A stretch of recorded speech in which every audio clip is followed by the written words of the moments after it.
students, welcome to our channel संस्थान education.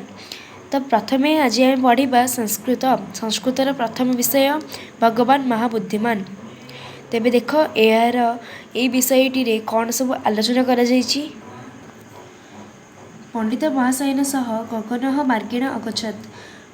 यार अर्थ कौन ना पंडित महाशय सहित गगन बाटरे जाउथिला। कथा प्रसंगे सह उक्तवान महाशय पश्य पद्मं सुंदरं परं तस्य नाडं कंटकितं चंद्र शोभायुक्तं परं कलंकितं। यार अर्थ कथा प्रसंगे से कहला महाशय पद्मटी बहुत सुंदर किंतु तार नाड़टी कंटकित, चंद्र शोभायुक्त किंतु कलंकित। यापर असीम जलस्य आधारः समुद्र परं तस्य जलं लवणाक्तं अपेयं च। समुद्र रे असीम जल रही किंतु तार जल लुणिया और पानीयोग्य नुहे।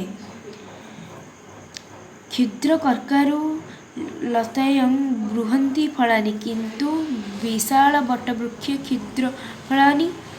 छोट कखारु गछरे बड़ बड़ फल फलुची किंतु विशाल बर गछरे छोट फल फलुची। अतः अहं चिंतयामि भगवान महामूर्खः स्वयं न वा। एणु मु चिंता करुची भगवान महामूर्ख, यह सत्य नुहे कि। गगनस्य वचनं श्रुत्वा पंडित महाशय केवलं स्मितहासं कृतवान्। गगनर कथा शुणी पंडित महाशय केवल अल्प हसी देले। प्रचंड रौद्र ताप हेतोः तौ बटवृक्षस्य अधः विशालं नीतवन्तः। प्रचंड खरा हेतु से दुहे बरगछ तले विश्राम नेले। गगनस्य नासिकाय उपरि एक पक्वं बटफलम् अपतत्। गगनर नाक उपरे गोटे पाचिला बरफल पड़िला। गगन शय्याया उच्छित। गगन सेजरु उठिला। पंडित महाशय उक्तवान् तव प्रश्नस्य उत्तरं प्राप्तवान् वा न वा। पंडित महाशय कहले तुम प्रश्नर उत्तर पाइल कि ना नहीं। जदि विशाल बटवृक्षे विशाल फलं फले पतितः स्यात् तर्हि त्वं किं जीवितं स्यात्। जदि विशाल बरगछरे विशाल फल फलुता तेबे तुमे कौन बंची था बा जीवित रही था।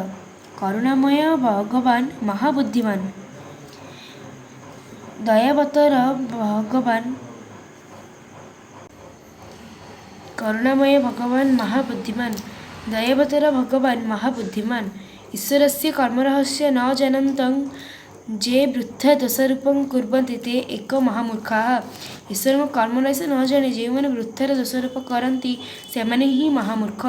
निर्बोध गगनः स्वतुट्यम् अवबुद्धं बुद्ध्य नतमस्तक अभवत्। निर्बोध गगन निज भूल बुझीपारी नतमस्तक हैला। अच्छा हो स्टूडेंट्स, मु आज तुमको ये विषयटी को पढ़ाई देली। तेबे मु आउ गोटे पार्ट रे तुम मानक यार क्वेश्चन आंसर टी को दर्शाइबी। तेबे ताहाको अपेक्षा करि था। वर्तमान तुम एगुड़ी को तुम तुम खाता नोट कर दियो, यह तुम पई दरकारी होई पड़े। तेबे bye bye students, second video रे हमें देखा।